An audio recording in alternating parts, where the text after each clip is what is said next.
В этот день, 29 мая, не стало второго президента Абхазии Сергея Васильевича Багапша.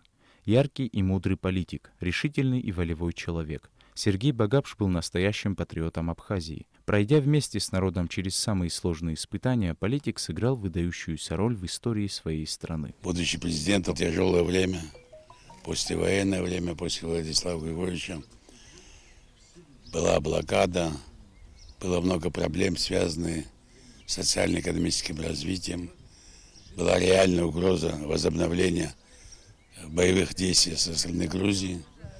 Но ему удалось в то нелегкое время стабилизировать обстановку в республике, выйти на путь от выживания к развитию.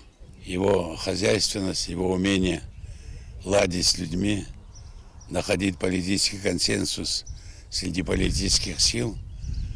И главное, на мой взгляд, то, что венец, так сказать, его успешной работы – это признание со стороны Российской Федерации и других государств, это восстановление территориальной целостности Республики Абхазия.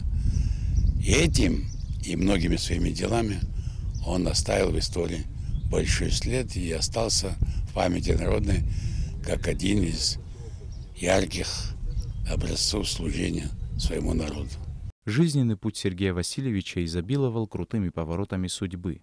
Как и его современники, он жил и работал в интересах своего народа на переломе исторических эпох. Политическая карьера будущего президента Абхазии начиналась с должности первого секретаря Абхазского обкома ЛКСМ Грузии в 1979 году. Затем Багапш становится первым секретарем Ачамчирского райкома Компартии Грузии. На один из ключевых постов в политической вертикали страны, на должность первого заместителя председателя Совета министров Республики Абхазия, его назначили перед началом Отечественной войны народа Абхазии в 1992 году, а в сложные послевоенные годы Сергей Багапш занимает должность первого вице-премьера, а затем и премьер-министра Республики Абхазия. Сергей Васильевич всегда с особой теплотой говорил о своем родном селе Джгярда.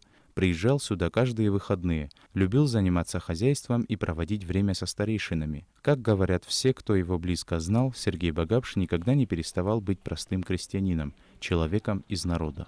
Должность президента или крестьянина ему все равно было. У него здесь техника была, когда люди урожай собирали, не успевали, он сам садился, Т-16 имел, он с ребятами выходил и помогал людям, соседям. Такого великого человека потеряли. Дай Бог, чтобы в Абхазии было все хорошо, как он хотел. Его нету, но есть дух, чтобы он увидел в Абхазии, что все расцветает. Трагическое стечение обстоятельств оборвало жизнь, наполненную эпохальными событиями, удачами и потерями, свершениями и победами. Жизнь человека, которого боготворили друзья и искренне уважали непримиримые оппоненты. Второй президент Абхазии ушел из жизни в московской клинике 29 мая 2011 года. Похоронен Сергей Багапш в родовом селе Джгярда. Саид Жарсали, Алексей Баструков, Абхазское телевидение.